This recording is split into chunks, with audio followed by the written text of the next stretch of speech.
Today, yeah, like I was introduced, I'm going to be talking about free potential functions. And if you squint just right as I'm talking, I'll pretty much go through exactly how you'd guarantee that a curl-free vector field has a potential function. So normally that question should have some geometry, but I'll get to all that. All right, so the classical result, if you have f, it's a twice differentiable function, then the curl of its gradient is equal to 0. You can weaken that if you'd like, but I'm not too concerned about that. All right, so this is very well known, and this is sort of these classical results I'm going to mention here. I'm pretty much going to go through and do an analog of this. So if you're not familiar with free analysis, I'll talk about the basic premises of that, the basic definitions, and we'll jump in. So all my results should be relatively elementary and are just using a few basic ideas. All right. Conversely, if you have a differentiable vector field on a simply connected region, then and the curl of that vector field is equal to 0, then you get that it is equal to the gradient of some potential of some function, right? So a potential function in that case. So this is essentially what we're going to be trying to imitate. We're going to try to show that if I have a function, in our case it'll be free, whose whatever curl means in the free setting, if that its derivative should have 0 curl, and that if it has 0 curl, then it should be the derivative of some function. All right, so it's exactly what I just said. We're talking about a free analog of that. So if I'm going to talk about a free analog, you better know what free means. So I want to talk about free sets and then free functions. So all of this is, it's relatively general. We don't talk about polynomials, which is usually what I talk about. So today we're just talking about free sets. I'll define those, give a few examples of everything, and then start getting to the meat of what we're discussing. So throughout, I'm going to let M of C just be the sequence of all n by n matrices over the complex numbers. I prefer the complex field. I'm sure you could do some of this with the real numbers, but I'm not going to bother. So we let M of C equal that. This is just our sequence. You can think of this as a graded set, whatever you want.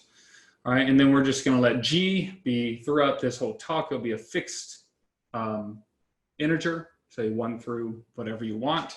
And this is just going to be the sequence of all G tuples of n by n matrices, right? So you can think of this as a graded set if you'd like, but that's kind of our universal idea. So we'll be working throughout on a function.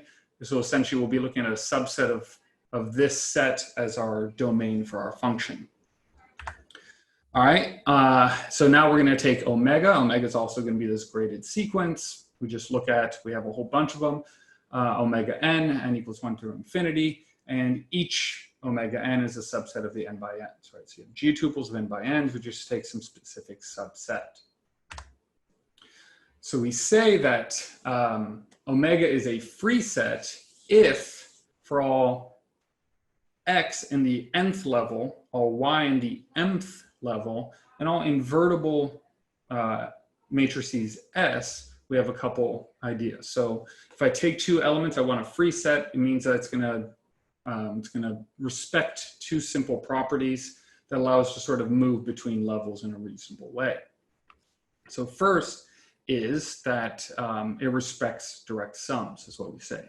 So if I take a n by n, a G tuple of n by n's, a G tuple of n by m's that are in my very specific set, I want to be able to take their direct sum and stay inside what I want to be a free set. So it respects direct sums, and what I mean by direct sum, well, remember these could be G tuples, so I just mean entry-wise, right? Take the direct sum of each entry, and what I mean by direct sum is, of course, just putting them on the diagonal like that. These are matrices, after all. All right, so we respect, if it's a free set, it respects direct sums, that's critical, and then the other one is it respects what we say conjugation by similarities. And this is, of course, simultaneous conjugation. So I just do it, once again, point-wise or entry-wise in our potentially G tuple.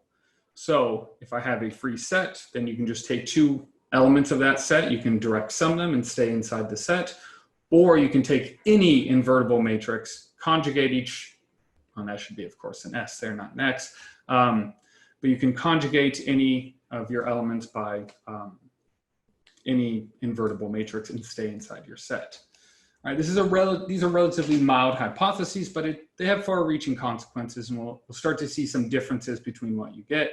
Some very powerful theorems from weak hypotheses, which are says something is different than in the classical case. So just a few examples to get us kind of in the mood.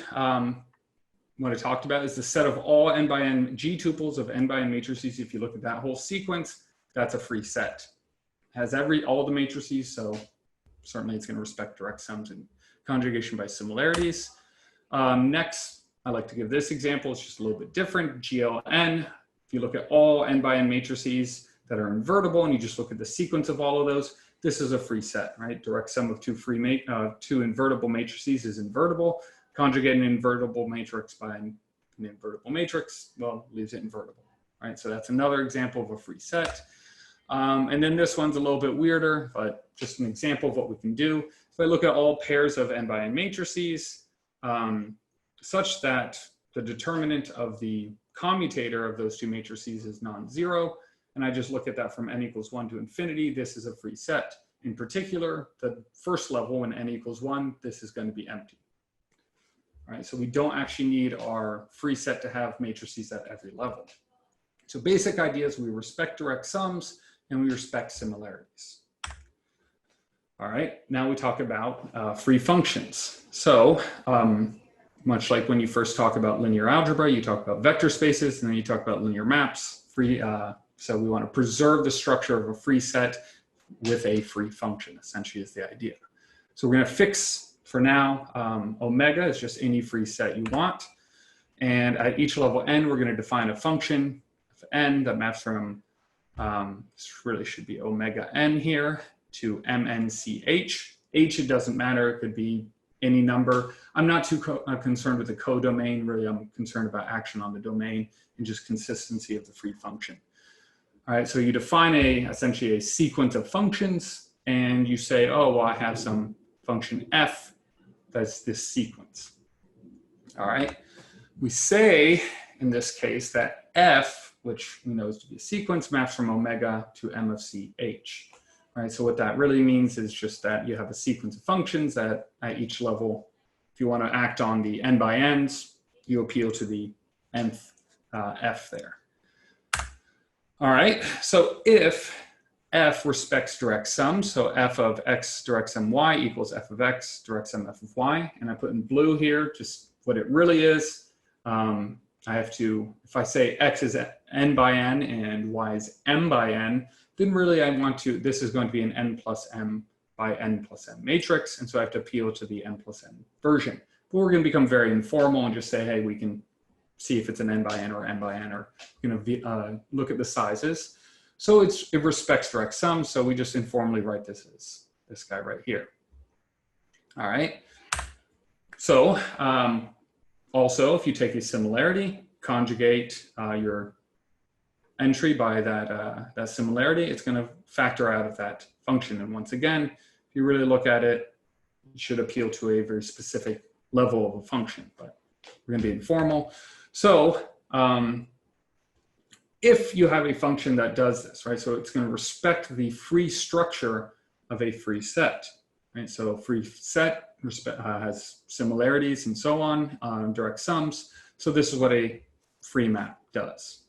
All right, examples, squaring map, and let's just say this one takes a pair of matrices. If you take any arbitrary matrix and then an invertible one, this is a rational function, and this is free. All right, so now we're going to start getting down to analysis. I'm going to start just kind of going a little bit faster, and then we have some vague idea. So we say that a free set is open if each level is open. We're just going to call that a free domain, simplify our lives. Once again, pretty much properties are going to be determined level-wise, right? So if I have a continuous function, we say that if it's continuous at each level, if I have a free function that at each level it's continuous, we just call it continuous. Same thing with analytic. Okay. So now if we talk about analytic, we need to talk about a derivative. So if I have a point and then I take a direction, then we say that df of x h is the non-commutative directional derivative of f at x in the direction of h, right? If you want to think of it kind of weirded out by all the free stuff, you can just think of this as a function entry-wise on n squared g indeterminants, and then it's analytic in that sense. So you can always appeal to the classical sense. I'm going to try to avoid that as much as possible because most of these results are free. All right, so just an example, you pretty much do a non-commutative directional derivative. So if I have xy plus x squared, I want to take that directional derivative at xy in the direction of hk, then, well, xy, I mean, this was talked about a little bit beforehand. It's instead of tensors, you stick an h there, but take the derivative of the x, you're doing the product rule, you stick an h there, you get a y, and then stick a k in for the y, and you get an x. So it's just the non-commutative derivative. Behaves exactly like you want. That's how you teach it to a first-year analysis student. Similarly, 2x plus y inverse, if you take the direction of that in the direction of hk, you're going to get exactly what you want. So in particular, this is going to be linear in h and k, and that's an important idea there. All right, so this is now we'll get the standard result of free analysis. This is actually, I guess, less than a decade old, or maybe a little bit more now, but it's become standard. And it says that if you, okay, well, I shouldn't have analytic. This is, I have to apologize. This is the first time I've given this talk, so there's bound to be more typos than normal. If I have a free map, so not analytic, I guess I could scratch that out, but if I have a free map that is continuous, then it's analytic, right? So this is in stark contrast to the classical results. This is false, but if I have a continuous free map on an open set, then it is in fact analytic. You can weaken this even more to just local boundedness.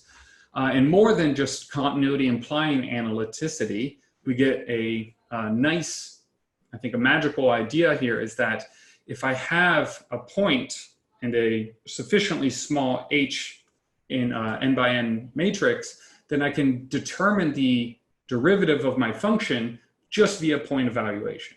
So in the proof, there are limits, of course, involved, but what this tells you is that somehow these free functions, you can just full on determine what the derivative is without seemingly taking a limit.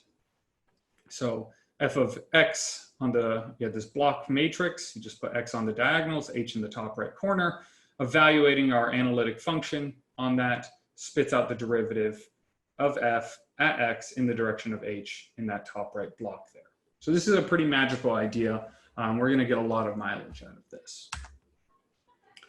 All right, and so specifically, if you have an analytic free map on omega, then its derivative is an analytic free map on this set. So it's omega times this, where I just mean the graded set, where I just take the n by n matrix in omega, every single one of those, and I take the Cartesian product with all n by n matrix G tuples. All right, so we're gonna get a couple more ideas and we'll be able to state our results. So a free map T on this set is what we call free demilinear if it's linear in half of its variables. So essentially I'm just trying to set up free demilinear should mean it looks a lot like a derivative. All right, so it's like a vector field essentially. So it just means I have some free map here. I have x, and then it's just linear in this second half of its variables. All right, pretty straightforward. Examples, of course, that the derivative function is a free linear map. If you take an analytic function f, take its derivative, you're going to get a free demilinear map. There's another example, and there's another one. All right, so if I have an analytic free demilinear map, then we define the free curl of T is just this difference right here. So I just kind of switch those two spots there, end up, that's what we call the free curl. And I pretty much made that name just for the phrase that if the free curl is always 0 for all points in our domain, then we say that our demilinear map is free curl free. All right, so this is just like you'd say curl free, but there's the idea, right? So what we're going to be chasing is this is actually the correct idea. Free curl free is essentially the free analog of curl free, and that's what enables us to have a potential function. So that's what we're going to build to. All right, so now we have our demi-linear maps. That's essentially the analog of the vector field, and free curl is just curl, right? It's a free analog of curl. So if I have a analytic free map on a free domain omega, all right, and T is its derivative, then T is free curl free. This is the analog of that first theorem I stated from the classical result, that the gradient, the curl of the gradient of a function is 0, right? That's what this is essentially. This is our free analog of that.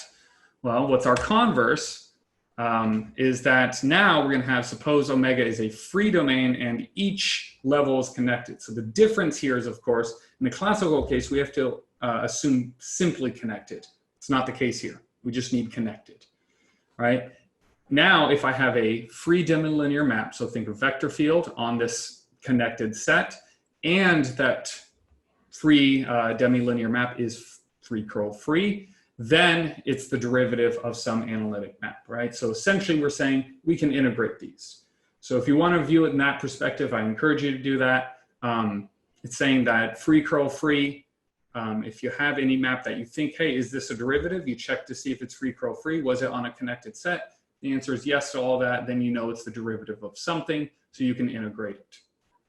All right, so these are our two theorems. Try to give some idea of them. I'm not sure if I'll be able to get all the way through, but they're mostly elementary proofs. A lot of it is matrix manipulation. At the end, we'll see. So the easier proof is this first one, and we'll just kind of go through that. It's gonna be a lot of block matrices, so we'll start with that. All right. So we're going to start with our first theorem. We just want to show that if I take the derivative of a function, I take its free curl, we're going to end up with 0.